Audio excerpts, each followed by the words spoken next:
আসসালামু আলাইকুম। আসলে ডক্টর ইউনূস চায় কি? এর মনের ভাবটা কি? এ দেশে আসছে কিসের জন্য? এ কি মানুষের সেবা করার জন্য আসে নাই? যেটা জনগণ চায় না সেটা তার কেন করতে হবে?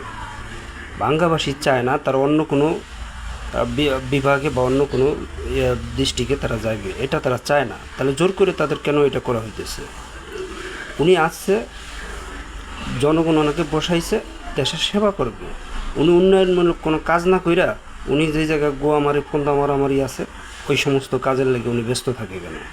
দেশে আইন আছে, আছে, মানে জনগণ যেটা চায় না সেটা উনি আইন দিয়ে প্রতিহত করতে গিয়ে এবার করবে, জোর গিয়ে করবে। কেন ভাই?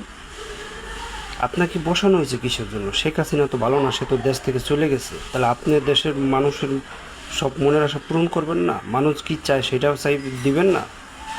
আপনি শুরু করছেন কি? দেশের কোথাও একটা উন্নয়নমূলক কাজ না কইরা আপনি একটা ভাঙ্গা থানার মানে দুই ভাগ করার লাগে খুব উঠগে লাগছেন। এরপর মাদারপুর ভাঙবেন, এরপর আর এক জায়গায় ভাঙবেন। কে আপনার কি এইটা কি উন্নয়নমূলক কাজ? এইটা আপনার তো কাজ না।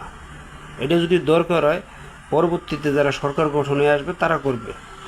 আর এটা জনগণ চায় না, এটা আপনি জোর করিয়ে করবেন কেন?